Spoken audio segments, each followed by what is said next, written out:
কথায় আছে ঈশ্বর না চাইলে গাছের একটা পাতাও নড়াচড়া করে না, সেই জায়গায় তো 20 বছরের পুরো একটা সংসার ভেঙে গেল।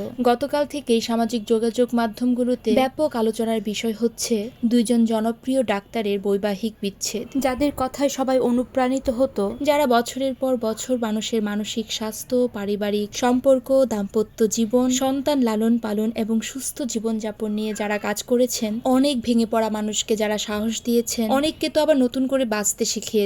তাই তাদের বিচ্ছেদের খবর ছিল সবার কাছেই একদম অপ্রত্যাশিত একটা খবর। অনেকে লিখেছেন, আমরা যাদের আদর্শ ভাবতাম তাদের সম্পর্কই টিকলো না। আবার বাহিরে থেকে যে গল্পটা দেখতে নিখুঁত মনে হয়, ভেতরের গল্পটা হয়তো বা অন্যরকম।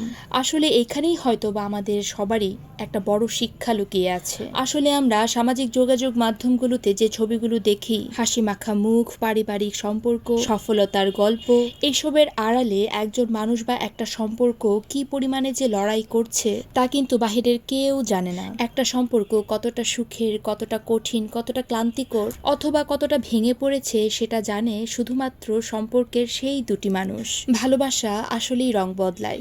বাহিরে থেকে যতটা নিখুঁত মনে হোক, সম্পর্কের ভেতরের গল্পটা শুধু দুইজনেই জানেন। দীর্ঘ 20 বছর সংসারের পরেও কখনো কখনো আলাদা হয়ে যাওয়াটা জীবনের এক কঠিন সিদ্ধান্ত হয়ে দাঁড়াতে পারে।